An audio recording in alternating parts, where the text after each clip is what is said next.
नमस्कार, आप देख रहे हैं चैनल न्यूज। मैं नैन्सी बिटा। देखते हैं सुबह की 10 ताजा खबरें। क्लब हाउस चैट पर मुस्लिम महिलाओं के खिलाफ अश्लील टिप्पणी के मामले में एफआईआर दर्ज।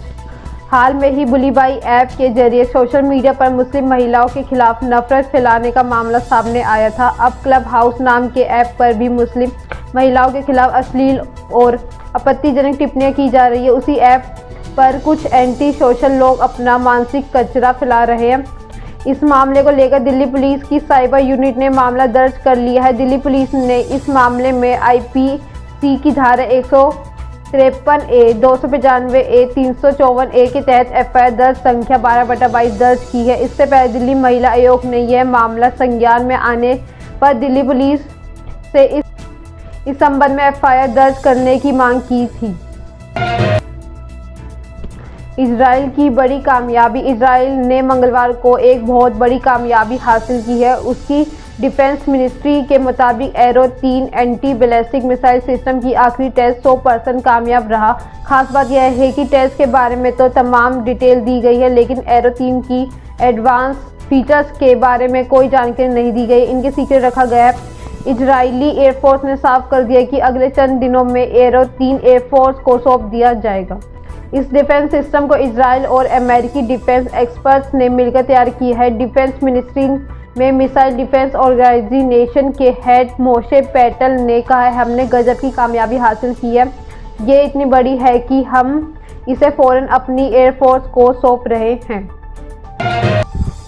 पहली बार सामने आया अफगानिस्तान का तालिबानी पीएम। अफगानिस्तान में तालिबान की सत्ता स्थापित होने के बाद से पहली बार कार्यवाहक प्रधानमंत्री मुल्ला हसन अंकुद सामने आया है। अंकुद ने बुधवार को मीडिया से बात करते हुए दुनिया भर के देशों से अपील की है कि उन्हें अफगानिस्तान में तालिबान के प्रशासन को मान्यता देनी चाहिए। उन्होंने कहा है कि सभी देशों को आगे बढ़कर तालिबान प्रशासन को मान्यता देनी चाहिए, क्योंकि वह सभी जरूरी शर्तें पूरी करता है। खासतौर पर उन्हें इस्लामिक देशों पर अपील की है कि वे आगे आए और तालिबान सरकार को मान्यता प्रदान करें। अंकुद ने मीडिया से बात करते हुए कहा है कि मैं सभी सरकारों से, खासतौर पर इस्लामिक देशों से कहना चाहता हूं कि उन्हें तालिबान प्रशासन को मान्यता देना शुरू करना चाहिए। वह पहली बार इस तरह से मीडिया के सामने आए थे। टोंगा में 1000 साल बाद सबसे बड़ा ज्वालामुखी विस्फोट से हर तरफ बस तबाही। प्रशांत महासागरीय देश टोंगा में करीब 1000 साल बाद समुद्र के अंदर ज्वालामुखी के महाविस्फोट और उसके बाद आई सुनामी की लहरों से अब हर तरफ बस तबाही ही तबाही नजर आ रही है। अधिकारी एयरपोर्ट पर चारों ओर बिखरी राख को साफ करने की कोशिश कर रहे हैं ताकि राहत सामग्री और साफ पानी से भरे विमान वहां उतर सके। इस विस्फोट में अब तक 3 लोगों के मरने की पुष्टि हुई है। इसी बीच 2 छोटे द्वीपों फोनाई और मांगो में बहुत ही बुरे संकेत मिल रहे हैं, जहां पर करीब 100 लोग रहते हैं। मरने वालों में 2 स्थानीय लोग और 1 ब्रिटिश नागरिक शामिल है। ज्वालामुखी विस्फोट के बाद उठी सुनामी इतनी शक्तिशाली थी कि उसका असर हजारों किलोमीटर दूर जापान और अमेरिका तक देखा गया था।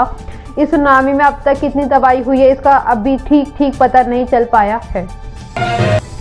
लखनऊ में ट्रिपल मर्डर, मां बाप और भाई की हत्या कर ठिकाने लगाया शव। विकास नगर सेक्टर 2 में रहने वाले इंडियन ऑयल कारपोरेशन सेवानिवृत्त महमूद अली खां, उनकी पत्नी दरक्षा और बेटे सावेज की लखनऊ में ही हत्या कर दी गई थी।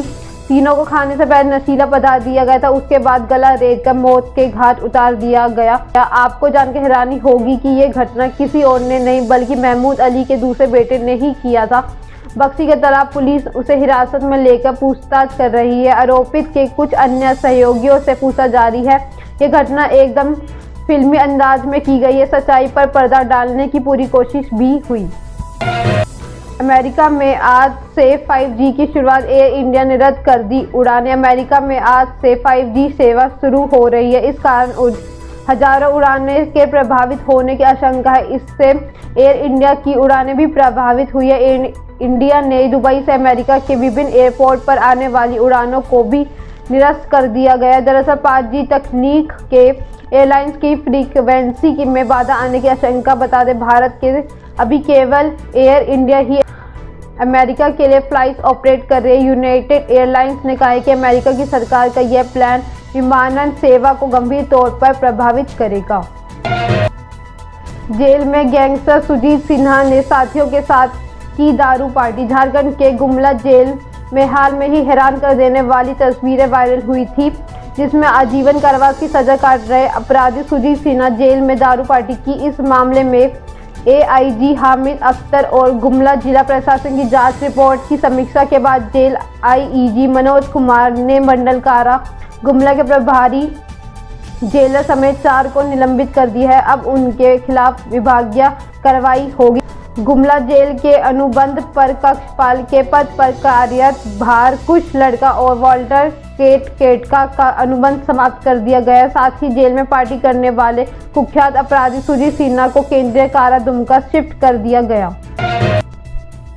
अखिलेश यादव की पार्टी के लिए प्रचार करेगी ममता। पश्चिम बंगाल के मुख्यमंत्री ममता बनर्जी उत्तर प्रदेश विधानसभा चुनाव में समाजवादी पार्टी के लिए प्रचार करेगी और उनकी पार्टी तृणमूल कांग्रेस उस राज्य में चुनाव नहीं लड़ेगी। सपा उत्तर प्रदेश से सोमवार को लौटे नंदा ने इस मुद्दे पर बनर्जी के साथ उनका आवास पर 1 घंटे तक बैठक की। नंदा ने बैठक के बाद संवाददाताओं से कहा है कि तृणमूल कांग्रेस उत्तर प्रदेश में चुनाव नहीं लड़ेगी और भाजपा के खिलाफ लड़ाई में समाजवादी पार्टी के समर्थन करेंगी। ममता बनर्जी लखनऊ और वाराणसी में सपा अध्यक्ष अखिलेश यादव के साथ डिजिटल माध्यम से प्रचार करेगी। वहां 8 फरवरी को लखनऊ में होगी और एक डिजिटल प्रचार कार्यक्रम में शामिल होगी। वहां फिर अखिलेश जी के साथ संवाददाता सम्मेलन करेंगी।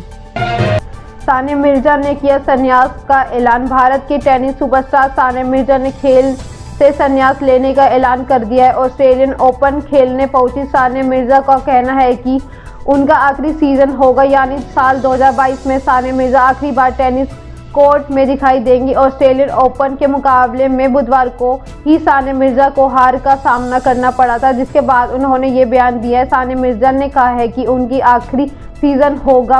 वह हफ्ते दर हफ्ते आगे की तैयारी कर रही है, लेकिन ये पक्का नहीं है कि वह पूरा सीजन खेल पाएंगी या नहीं। पुष्पा से उत्साहित अल्लू अर्जुन हिंदी में ला रहे हैं एक और फिल्म। कोरोना महामारी की वजह से दिलचस्प चीजें दिख रही हैं। दिल्ली समेत कुछ इलाकों को छोड़ दिए जाए तो अभी देश के तमाम हिस्सों में सिनेमाघर चालू है। बावजूद टिकट खिड़की और दर्शकों के न आने की आशंका में जनवरी में रिलीज होने वाली लगभग सभी फिल्मों को टाल दिया गया है। फरवरी में भी जो फिल्में शेड्यूल है उनके टलने की आशंका बनी है। उधर अल्लू अर्जुन जैसे ही माहौल में पुष्पा द राइज के बाद एक और फिल्म रिलीज करने जा रहे हैं, जहां निर्माताओं ने भरोसा छोड़ दिया। अल्लू अर्जुन और उनका निर्माता इसे बड़े मौके की तरह लपकते नजर आ रहे हैं। ये थी सुबह की 10 बड़ी खबरें। ऐसे अपडेट्स के लिए बने रहे हमारे साथ। हमारे चैनल को लाइक करें, कमेंट करें, सब्सक्राइब करना ना भूलें। धन्यवाद।